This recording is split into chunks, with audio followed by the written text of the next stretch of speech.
Hello beautiful people, welcome back to the channel. Pots and Petals here, everything garden and allotment related. Now it's not as rainy today, it is quite cloudy, a little nip in the air, but it should warm up a little bit later. I think we are due a little bit of sun. But today, big job is I need to clear the pond out. We've got lots of blanket weed in there and it is looking a bit of a mess. And I know I've got lots of baby newts and water boatmen in there that are probably struggling. So we will give that a good clear out today. I'll take you into the Polyhouse. That also needs a tidy up in there, and we've got loads growing. And I would like to try and get a few flowers sown. Other than those three jobs, anything else will be a plus, but I'll bring you guys along with me for the ride. And let's see what we can get through today. So come on guys, let's get cracking. Before we jump into anything, I just wanted to show you the first two buds on my dahlia. And do you know what I meant by the peach sunrise? You've got the bright yellow in the middle and it goes out to these peachy pink tips. And I've got so many buds on there, so I can't wait. The only problem is this does not like the wind, so I might have to think about staking it up this year. With all the rain that we've had over the last few days, the pond is lovely and topped up.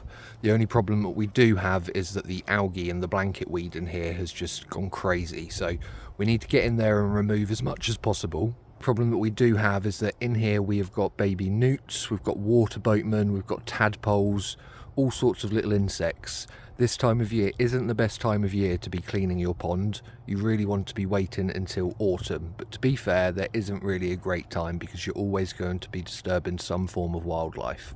So this is its second year. All the plants have really taken off in the last couple of years. We've got the iris, which is the plant right at the back here.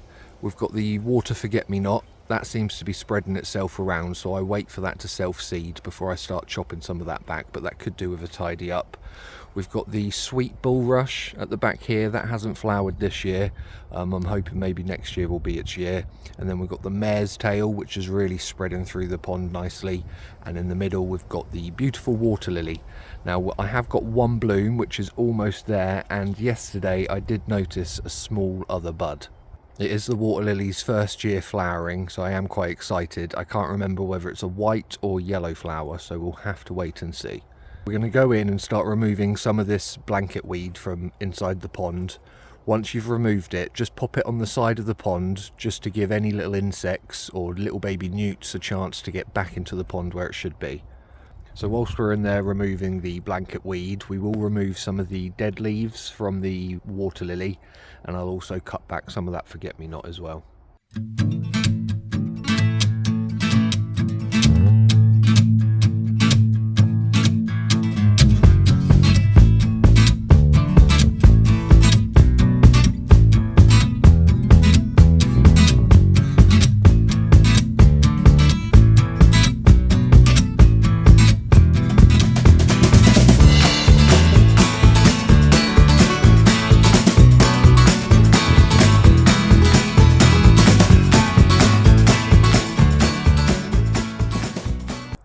And this is why it's really important to make sure that when you're pulling the weed out, you are leaving it by the pond, because these little guys will be hiding in there somewhere.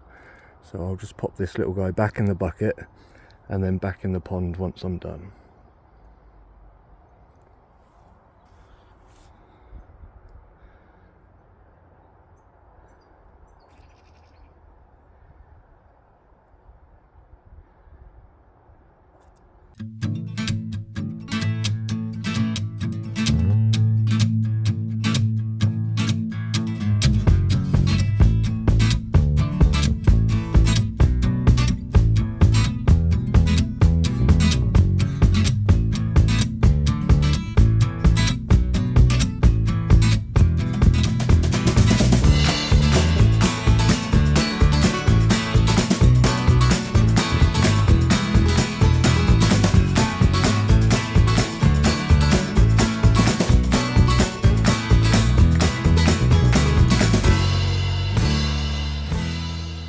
That's looking a lot better now that we've given that a good clear out. I can actually see a lot of the wildlife in there. So it's given the wildlife quite a little bit more room to actually swim around and enjoy the pond, but it also allows room for the plants in there to thrive, because that blanket weed was starting to smother some of them. It's a good idea in summer just to cut back on some of your water lily leaves as they start to die, and any other debris that seems to fall in the pond. best time really is autumn and just before the start of spring. They're probably the two best times to give your pond a real good clear out. But you will find that in summer, as the sunlight starts to increase, so will your blanket weed. So it's always a good idea just to keep on top of it.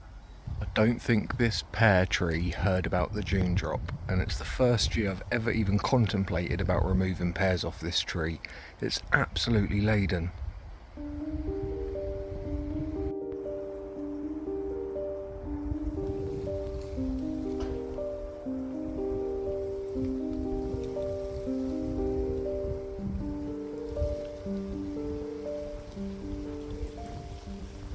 Everything's looking really luscious in the Polyhouse at the moment. It's like an absolute jungle in here. To be fair, I haven't stayed on top of it the best I should, so I do need to tie some of these up because they're not going to get much taller, and I also need to hack back some of these leaves because they've got plenty of tomatoes on them and they don't need all those leaves on at the bottom.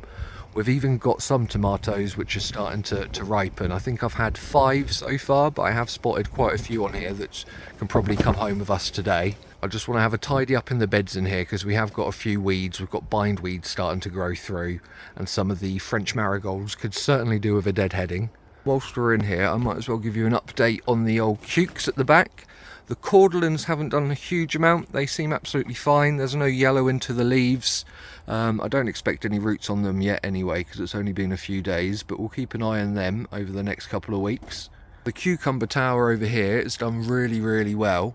We've got quite a few in here. They need a little bit longer to swell up a little bit bigger. But we've also got the apple lemon cucumber. I'm yet to see any fruit forming on that one, but they are starting to reach the top, so I'm really happy with the cucumbers on this side this year. And then if we just come down to the other side of cucumbers, so this is one of the beaut specials. It seems to be quite a small medium cucumber, one of the spikier ones, not smooth, but any homegrown cucumber tastes better than a shop one, so happy days. Down here we have got the little chili pepper. We've got a couple which are now starting to turn red, and there's tiny little ones on there. I don't think that they're going to get much bigger than that. I might be lucky to get a chili jam maybe out of that plant because they are really diddly little peppers. And then just over here, this pepper seems to now be starting to take off. It hasn't bloomed yet, but we are now starting to get little tiny buds on there, so it shouldn't be too long. I just hope it's not too late in the year for those peppers to start to ripen. Then just down next to the pepper, we've got the 2 aubergine plants. So one is starting to flower, the other one's got a bud on it as well. So hopefully we'll be getting 2 aubergines this year.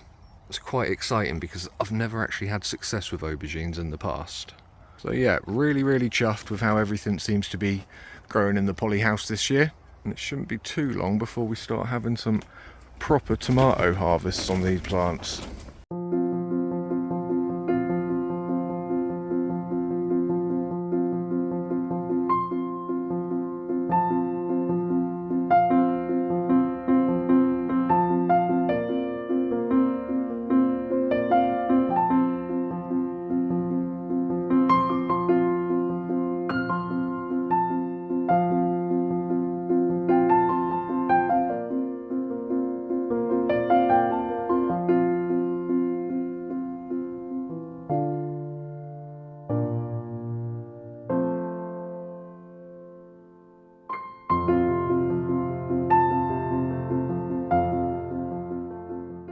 It may seem a little dramatic, me taking all of those leaves off those tomato plants, but there's actually 2 good reasons why I do this. So number 1 is that it helps air circulate around the plants and the tomatoes. You find when watering the tomatoes, even from the bottom, you do get quite a bit of splashback, and that splashback can increase the chance of mildew and mould. By cutting those leaves off, you're actually reducing the chance of mildew and mould growing on your tomatoes. Reason 2, because it's going to help speed up the ripening process. So those leaves are actually creating quite a bit of shade around your tomatoes. So by removing those leaves, you're actually allowing the sunlight to hit the actual tomato fruit, and that should help speed up the process. Now, I haven't gone in and removed every single leaf. You do need to keep the leaves on top, especially where you've still got flowers and where you're still waiting for the little tomatoes to develop. So don't take them all off. It's just towards the bottom where you can see that your tomatoes are fully grown, and it's just a point of ripening off now.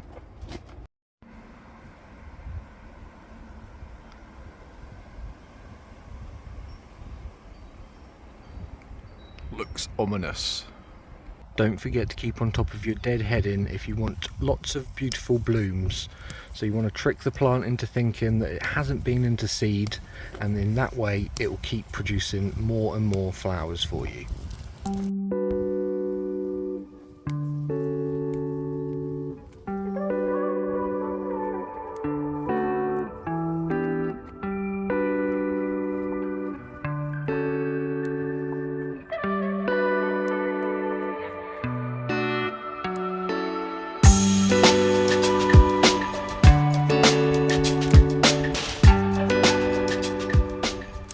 The reason why I'm deadheading the Achillea isn't to get a fresh load of blooms necessarily, it's so that that plant will start putting more energy back into its root system so that it gives even a better flush next year. The two flower seeds that I'd like to sow today are Primrose and Foxglove. Now Foxglove was in my July seed sowings, but Primrose I didn't actually know was something that you could sow in July. I thought that they were a spring plant, so I would have thought a little bit earlier and then flower next year, but they're both very small seeds and they say just to scatter over the top of compost. So I'm just going to get a couple of seed trays and just do a thin sprinkling of both, and then I'll just leave them somewhere nice and cool outside in a bit of sunlight but not too much. These definitely would not like the Polyhouse, as it will get too hot in there and they'll probably dry up pretty quickly. So somewhere outside where hopefully if it rains they will catch a little bit of water as well. We're just going to fill these two compost trays with a bit of compost, and we're just going to press them down just to make sure that they're nice and firm so that these seeds have got a nice bed to germinate in.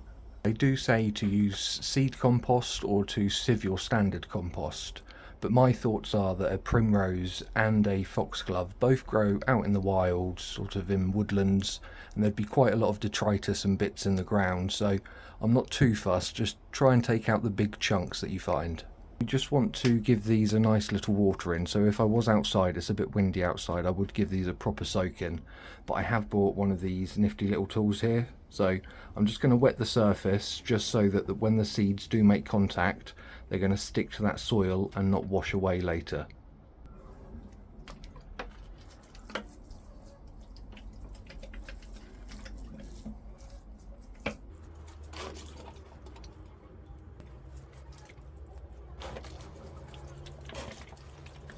Now you can probably just about see those tiny little grains in my hand. I'm not going to tilt them too much because they will fall out. They are all the seeds we got in the packet, so I probably didn't need two seed trays, but we will try to lightly, thinly sow these so that I don't have to prick any out, because that would just be a waste.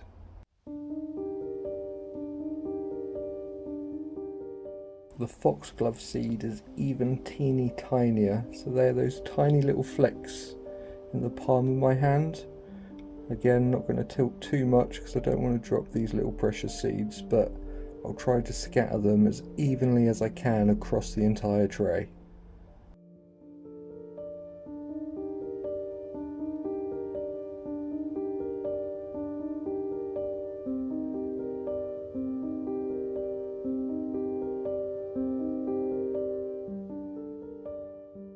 Because the seeds are so diddy, you probably don't need to cover them, but I am just going to give them a very slight sprinkling on top, so now would be a good idea to sieve your compost, or just be very careful and make sure that you haven't got any big chunks sitting on top, as that could be covering a precious little seed.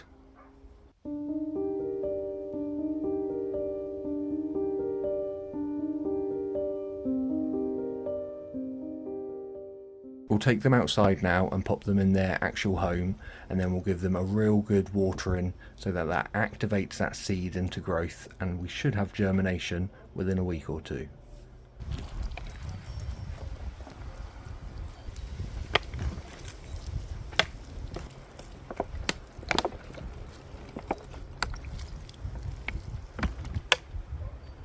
This little guy is a little bit crooked. As you can see, this is the head of the plant, but he actually bends all the way down. He's quite low to the ground down there, but his little mate here, well, I say little, is really quite tall, and he's a beautiful colour. Now I'm 6 foot and a bit, so I reckon that's quite easily 8 foot. Just look at him bobbing around up there in the sky. Beautiful. When I planted these, I believed they were squash, but I haven't come across many squash varieties that don't trail, but there have been a couple in the past. I think an acorn squash done it for me, but I'm not too sure what these are meant to be, so we'll keep a close eye on them. We've got 3 fruit on here, so they are doing well. All the squash plant are really starting to take off now. They're the 2 that I'm not too sure what they are because they're not trailing. Everything else is doing as it should, but so is the field bindweed. It's absolutely everywhere. So next year I really need to think about giving this a real good dig over so that I can get all of those roots up, because it is a real nuisance in these beds.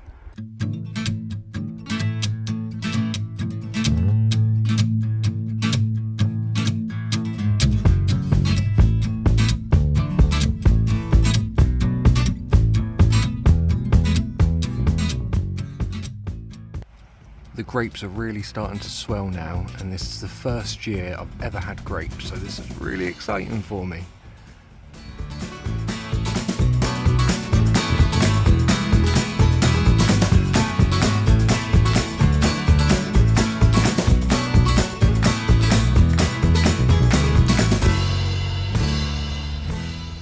Even managed a whole bucket of beans. I don't quite know what I'm meant to do with this many, so if you've got any bean recipes, drop them in the comments, please.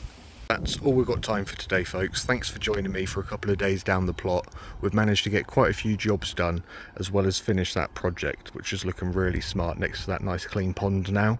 I hope you've all had a lovely weekend, wherever you are in the world. And please don't forget to subscribe, like, comment, all of that good stuff. And I'll see you all again very soon. So take care, guys. See you later. Bye bye.